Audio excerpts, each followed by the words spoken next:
Good morning friends. അപ്പോൾ നമ്മൾ heat and temperature എന്ന ചാപ്റ്ററിലത്തെ രണ്ടാമത്തെ വീഡിയോ, അതായത് ഹീറ്റ് ആൻഡ് ടെമ്പറേച്ചർ പാർട്ട് 2 കിടക്കുകയാണ്. അപ്പോൾ നമ്മൾ ഹീറ്റ് ആൻഡ് ടെമ്പറേച്ചർ പാർട്ട് 1 പഠിച്ച കാര്യം ഞാൻ ജസ്റ്റ് ഒന്ന് ഓർമ്മിപ്പിക്കാം. Heat, units of heat, effect of heat, specific heat, thermal capacity, temperature conversion എന്നുള്ള കാര്യങ്ങളാണ് നമ്മൾ ആദ്യത്തെ വീഡിയോയിൽ അല്ലെങ്കിൽ പാർട്ട് 1 നമ്മൾ പഠിച്ചിട്ടുണ്ടായിരുന്നത്. അപ്പോൾ പാർട്ട് 2 ഇനി എന്തൊക്കെയാണ് നമ്മൾ പഠിക്കാൻ പോകുന്നത് എന്നുള്ള കാര്യം നമുക്ക് നോക്കാം. പാർട്ട് 2 നമ്മൾ പഠിക്കാൻ പോകുന്നത് കുറച്ച് ഇതിനെക്കാട്ടിലും ടോപ്പിക്കുകൾ വളരെ കുറവാണ്. കുറച്ചേ ഉള്ളൂ. പാർട്ട് 1 ആണ് ശരിക്കും കൂടുതലുള്ളത്. ഓക്കെ, ടെമ്പറേച്ചർ മെഷറിംഗ് ഇൻസ്ട്രുമെൻറ്റ്സും അതേപോലെ ട്രാൻസ്മിഷൻ ഓഫ് ഹീറ്റും heat loss and heat gain എങ്ങനെയാണ് കണ്ടുപിടിക്കുക എന്നുള്ള കുറച്ച് കാര്യങ്ങളാണ് നമ്മൾ പഠിക്കുന്നത്. ഓക്കെ, അപ്പോൾ അതിൽ ആദ്യത്തെ ടോപ്പിക്കായ ടെമ്പറേച്ചർ മെഷറിംഗ് ഇൻസ്ട്രുമെൻസിനെ കുറിച്ചിട്ട് നമുക്ക് നോക്കാം. ടെമ്പറേച്ചർ മെഷറിംഗ് ഇൻസ്ട്രുമെൻറ്റ്സ് മീൻസ് ടെമ്പറേച്ചറിനെ മെഷർ ചെയ്യാനുള്ള ഇൻസ്ട്രുമെൻറ്റ്സ് മെയിനായിട്ട് നമുക്ക് എല്ലാവർക്കും അറിയാവുന്ന അല്ലെങ്കിൽ സുപരിചിതമായ ഒരു ഇൻസ്ട്രുമെൻ്റാണ് തെർമോമീറ്റർ എന്ന് പറയുന്നത്.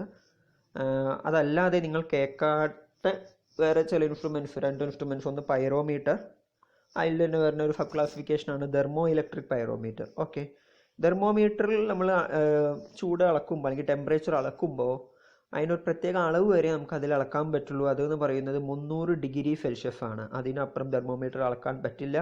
അതിനപ്പുറം നമുക്ക് ചൂട് അളക്കണമെങ്കിൽ പൈറോമീറ്റർ ഉപയോഗിച്ചിട്ടാണ് അളക്കുക. പൈറോമീറ്ററിലാണെങ്കിൽ ശരിക്കും 1200, 1300 റേഞ്ച് വരെ നമുക്ക് അളക്കാൻ പറ്റുള്ളൂ. അതിന് കൂടുതൽ വേണമെങ്കിൽ തെർമോ ഇലക്ട്രിക് പൈറോമീറ്റർ ഉപയോഗിക്കും. അതിൽ നമുക്ക് 1600 ഡിഗ്രി സെൽഷ്യസ് വരെ നമുക്ക് അളക്കാൻ പറ്റും. തെർമോമീറ്റർ ഡിഗ്രി സെൽഷ്യസിലാണ് അളക്കുക എന്നുള്ള കാര്യം നിങ്ങൾക്ക് എല്ലാവർക്കും അറിയാമെന്ന് വിചാരിക്കുന്നു. ഓക്കെ, അതാണ് ബേസിക് ആയിട്ടുള്ള നമ്മുടെ.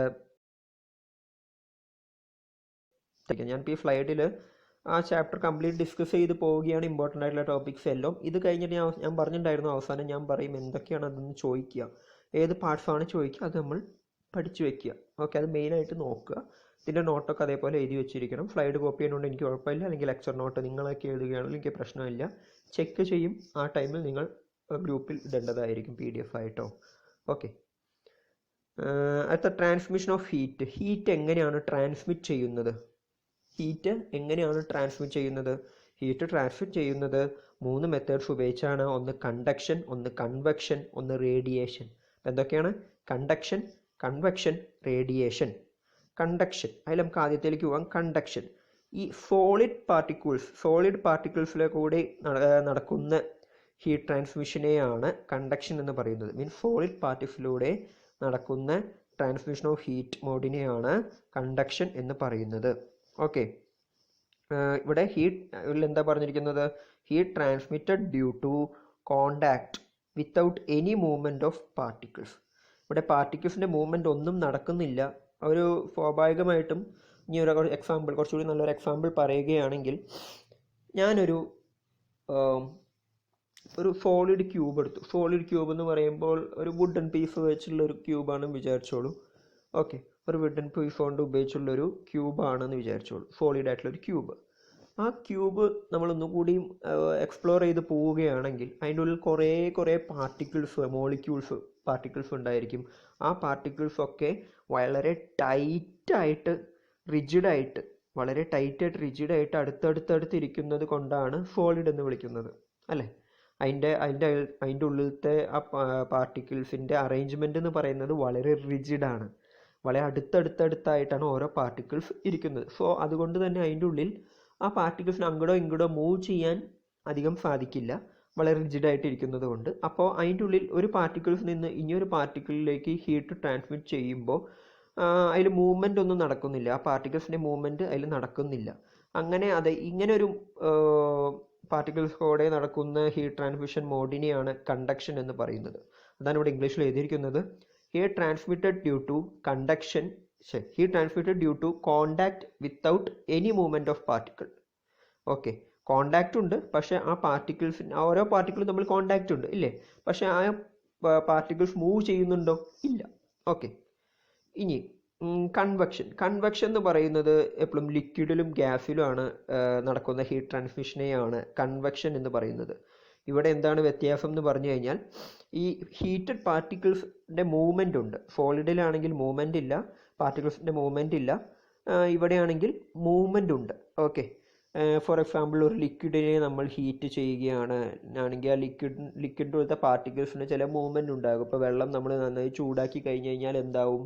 അത് വേപ്പറായി പോവും അല്ലേ? അപ്പോൾ അവിടെ പാർട്ടിക്കിൾസിൻ്റെ മൂവ്മെൻറ്റ് നടക്കുന്നുണ്ട്. വെള്ളം ചൂടാക്കിയാൽ വെള്ളമായിട്ട് തന്നെയാണോ ഇരിക്കുക? അല്ല. ഇപ്പോൾ ഒരു സോളിഡ് ചൂടാക്കി കഴിഞ്ഞാൽ സോളിഡായിട്ട് തന്നെയാണ് ഇരിക്കുക. ഓക്കെ. ഗ്യാസും അതേപോലെ തന്നെയാണ്. ഗ്യാസ് ചൂടാക്കി കഴിഞ്ഞാൽ ഗ്യാസ് വേറെ ഏതെങ്കിലും ഗ്യാസിനായിട്ട് ലിങ്ക് ചെയ്തിട്ട് അത് വേറെ രൂപത്തിലായി മാറും. മീൻസ് അവിടെ പാർട്ടിക്കിൾസിന് മൂവ്മെൻറ്റ് നടക്കുന്നുണ്ട്. അപ്പോൾ ഇങ്ങനെ ലിക്വിഡ് കൂടെയും ഗ്യാസ് കൂടെയും നടക്കുന്ന പാർട്ടിക്കിൾസിൻ്റെ മൂവ്മെൻറ്റ് അല്ലെങ്കിൽ അതേകൂടെ നടക്കുന്ന ഹീറ്റ് ട്രാൻസ്മിഷൻ മെത്തേഡിനെയാണ് കൺവെക്ഷൻ എന്ന് പറയുന്നത്. ഇവിടെ heat transmitted due to movement of heated particles. ഇവിടെ ഹീറ്റ് എങ്ങനെ ട്രാൻസ്മിറ്റ് ചെയ്യുന്നത്? ഹീറ്റഡ് പാർട്ടിക്കിൾസിൻ്റെ മൂവ്മെൻറ്റ് കൂടെയാണ് ഹീറ്റ് ട്രാൻസ്മിറ്റ് ചെയ്യുന്നത്. ഓക്കെ. അടുത്തത് റേഡിയേഷൻ ആണ് ശരിക്കും fastest mode of heat transmit. പെട്ടെന്ന് ഹീറ്റ് ട്രാൻസ്മിറ്റ് ചെയ്യുന്ന മോഡാണ് റേഡിയേഷൻ. ഇവിടെ മെയിനായിട്ട് റേഡിയേഷൻ നടക്കുന്നത് ഗ്യാസുകളിൽ മാത്രമായിരിക്കും. Mode of heat transmission without any medium. ശരിക്കും ഗ്യാസ് എന്നാണ് പറയുക, ബട്ട് വിത്തൗട്ട് എനി മീഡിയം എന്നാണ് ജനറലി അതിന് പറയുന്നത്. ശരിക്കും ഗ്യാസാണ് best example. Mode of heat transmission without any medium. ഇതിനൊരു മീഡിയം ആവശ്യമില്ല. എക്സാമ്പിളായിട്ട് പറഞ്ഞിരിക്കുന്നത് heating of earth by sun. സൂര്യൻ കാരണം ഭൂമി ചൂടാവുന്നു. അതാണ് എല്ലാ എക്സാമ്പിൾ പറഞ്ഞത്. അതിനൊരു പ്രത്യേകിച്ച് മീഡിയം ആവശ്യമില്ല. മീൻസ് ആ ചൂട് ഭൂമിയിലേക്ക് എത്താൻ പ്രത്യേകിച്ച് ഒരു മീഡിയം ആവശ്യമില്ല എന്നാണ് പറയുന്നത്, ജനറലി പറയുന്നത്. ശരിക്കും എക്സാമ്പിൾ ഗ്യാസുകൾ മാത്രമായിരിക്കും. ഓക്കെ. ജസ്റ്റ് അറിഞ്ഞു വെക്കുക. ഇതൊന്നും പരീക്ഷയ്ക്ക് ചോദിക്കില്ല. എന്താണ് കൺവെക്ഷൻ, കണ്ടക്ഷൻ, റേഡിയേഷൻ ഒന്നും ചോദിക്കില്ല. ജസ്റ്റ് അറിഞ്ഞിരിക്കുക.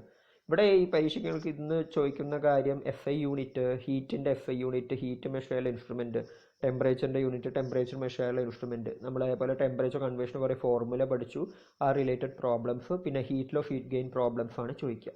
അപ്പോൾ ലാസ്റ്റ് ടോപ്പിക്കായി ഹീറ്റ് ലോസ്, ഹീറ്റ് ഗെയിൻ പ്രോബ്ലംസിലേക്ക് നമ്മൾ എത്തുകയാണ്. അപ്പോൾ ഹീറ്റ് ലോസ് അല്ലെങ്കിൽ ഹീറ്റ് ഗെയിൻ എങ്ങനെയാണ് കണ്ടുപിടിക്കുക? The amount of heat lost or gain എങ്ങനെയാണ് കണ്ടുപിടിക്കുക? അതിനൊരു ഇക്വേഷൻ ഉണ്ട്, Q.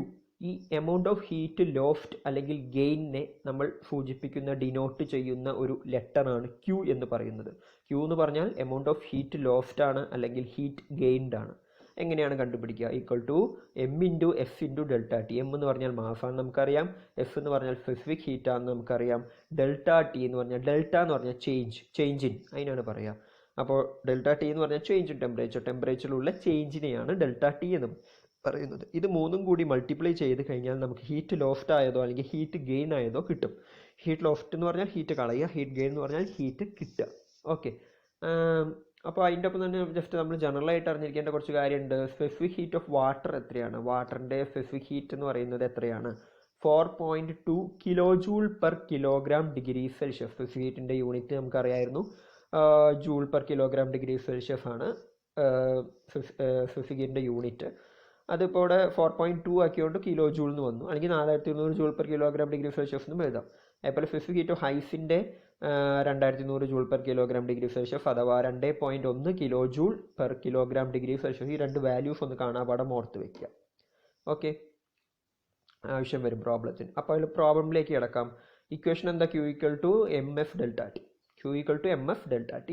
Specific heat of water എന്ന് പറയുന്നത് 4.2 kilo joule per kilogram degree Celsius and specific heat of ice എന്ന് പറയുന്നത് 2.1, മീൻസ് വാട്ടറിൻ്റെ നേർപകുതി. Okay. 2.1 kilo joule per kilogram degree Celsius. അത് ഓർത്ത് വെച്ചാൽ മതി. അപ്പോൾ പ്രോബ്ലമിലേക്ക് കേൾക്കാം. ആദ്യത്തെ problem, 120 litre of water is heated from 20 degree Celsius to the amount of heat added into it. 120 litre വെള്ളം 20 ഡിഗ്രി സെൽഷ്യസിൽ നിന്ന് 85 ഡിഗ്രി അവിടെ എത്രത്തോളം ഹീറ്റാണ് ആഡ് ചെയ്തിരിക്കുന്നത് എന്ന് കണ്ടുപിടിക്കുക. ഓക്കെ. അപ്പോൾ നമുക്ക് ഇക്വേഷൻ Q = mf ∆T ഒക്കെ ഡയറക്റ്റ് ആയി തന്നിട്ടുണ്ട്. മാസ്, M എന്ന് പറഞ്ഞാൽ മാസ്, 120 ലിറ്റർ എന്നാണ് തന്നിരിക്കുന്നത്. സോ 120. ഓക്കെ. മാസ് എന്ന് പറയുന്നത് കിലോഗ്രാമിലാണ്, വെള്ളമായതുകൊണ്ട് ലിറ്ററിൽ വരുന്നതുകൊണ്ട് 120 ഡയറക്റ്റ് ചെയ്തെടുത്തു. ∆T എന്ന ചേഞ്ച് ഇൻ ടെമ്പറേച്ചർ, രണ്ട് ടെമ്പറേച്ചർ തന്നിട്ടുണ്ട്. 20 നിന്ന് 85 എത്തിച്ചു. അപ്പോൾ ആദ്യം 85 നിന്ന് 20 കുറയ്ക്കണം. T2 - T1 എത്രയാണ്? 65 ഡിഗ്രി സെൽഷ്യസ്. ഇനി സ്പെസിഫിക് ഹീറ്റ് ഓഫ് വാട്ടർ, ഇവിടെ മീഡിയം എന്താണെന്ന് കറക്റ്റ് പറഞ്ഞുകൊണ്ട്, സബ്സ്റ്റൻസ് എന്താണെന്ന് കറക്റ്റ് പറഞ്ഞതുകൊണ്ട് വാട്ടർ എന്ന് നമുക്ക് പറഞ്ഞിട്ടുണ്ട്. ചിലപ്പോൾ ഐസാവും. ഐസ് ആണെങ്കിൽ നമുക്ക് 2.1 കിലോ സ്പെസിഫിക് ഹീറ്റ് എന്ന് പറയുന്നത് 2.1 kilo joule per kilogram degree Celsius ആണ്. അപ്പോൾ ഇവിടെ വാട്ടർ തന്നതുകൊണ്ട് സ്പെസിഫിക് ഹീറ്റ് ഓഫ് വാട്ടർ നമുക്കറിയാം 4.2. അപ്പോൾ ആലോചിക്കേണ്ട കാര്യം, ഈ ക്യൂ കണ്ടുപിടിക്കുമ്പോൾ ക്യൂവിൻ്റെ യൂണിറ്റ് എന്ന് പറയുന്നത് ജൂളിലാണ് വരിക, ജൂൾ ഓർ കിലോ ജൂളിലാണ് വരിക. കിലോ ജൂളാണ് സാധാരണ വരിക. അപ്പോൾ എങ്ങനെയാണ് വരുന്നതെന്ന് പറഞ്ഞാൽ മാസ് കിലോഗ്രാമിലായിരിക്കണം.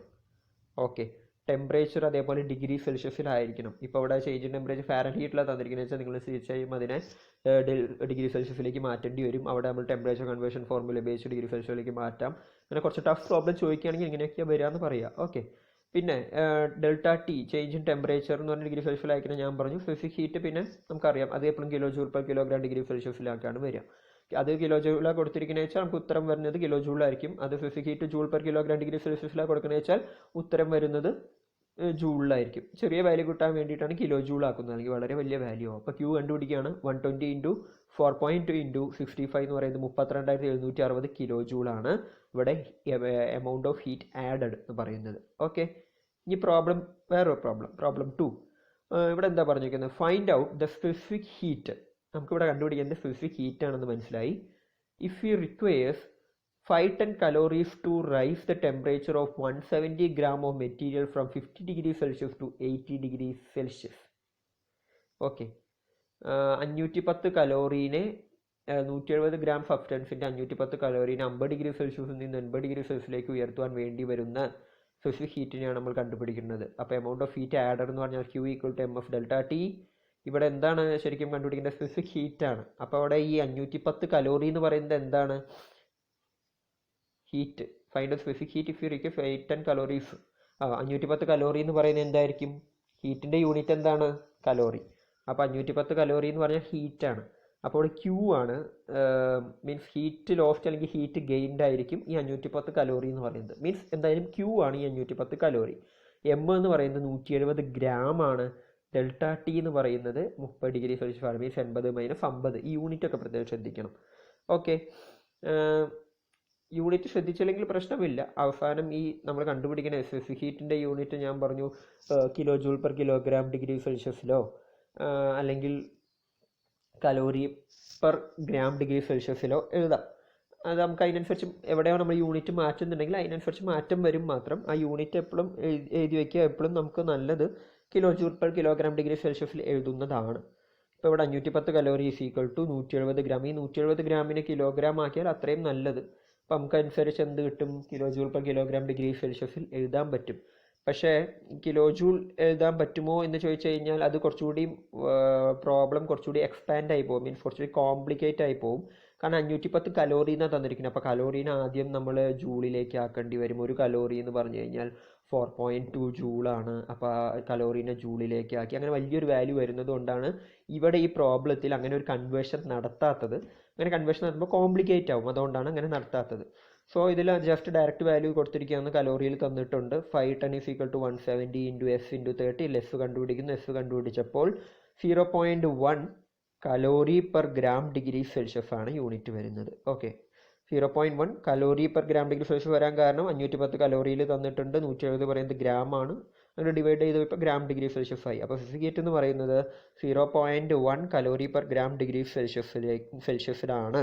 ഓക്കെ, ഇനിയിപ്പോൾ ഇതിനെ നിങ്ങൾക്ക് kilo joule per kilogram degree സെൽഷ്യസിലേക്ക് ആക്കണമെങ്കിൽ ഈ കലോറീനെ ജൂളിലേക്ക് ആക്കാൻ നമ്മൾ 4.2 കൊണ്ട് മൾട്ടിപ്ലൈ ചെയ്യും. കിലോ ജൂളിലേക്ക് ആക്കുമ്പോൾ 4.2 × 1000 കൊണ്ട് മൾട്ടിപ്ലൈ ചെയ്യണം. മീൻസ് ഈ 0.1നെ ഞാൻ പറയുന്നത് ഈ എഫ് എന്ന് പറയുന്ന value calorie per gram degree സെൽഷ്യസിലേക്ക് ഡിഗ്രി സെൽഷ്യസിൽ നിന്ന് kilo joule per kilogram degree സെൽഷ്യസിലേക്ക് മാറ്റാൻ എഫിനെ 0.1 × 4.2 × 1000 ഓൾ ഡിവൈഡഡ് ബൈ ഗ്രാമിനെ കിലോഗ്രാം ആക്കാൻ എന്താ ചെയ്യുക വെച്ചാൽ 1000 മൾട്ടിപ്ലൈ ചെയ്ത് കഴിഞ്ഞാൽ നിങ്ങൾക്ക് ആ ഒരു വാല്യൂ കിട്ടും.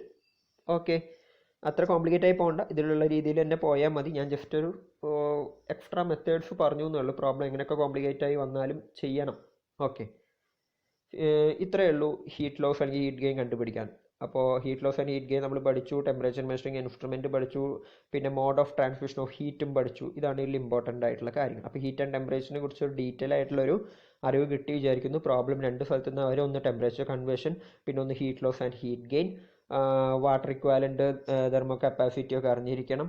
പിന്നെ ഹീറ്റിൻ്റെ unit, SI unit, heat measuring instrument അറിഞ്ഞിരിക്കണം. അതേപോലെ ടെമ്പറേച്ചറിൻ്റെ unit, SI unit, temperature measuring instruments അറിഞ്ഞിരിക്കണം. ഇതാണ് ഈ പാഠത്തിൽ ഇമ്പോർട്ടൻ്റ് ആയിട്ടുള്ള കാര്യങ്ങൾ. പരീക്ഷയ്ക്ക് നിങ്ങൾക്ക് വൺ വേർഡ് ആയിട്ടുള്ള കാര്യങ്ങൾ ചോദിക്കുമ്പോൾ, ഒബ്ജക്റ്റീവ് ആയിട്ടുള്ള കാര്യം ചോദിക്കുമ്പോൾ കൂടുതൽ പ്രോബ്ലംസ് ആയിരിക്കും, പിന്നെ SI യൂണിറ്റുകളായിരിക്കും ചോദിക്കുക.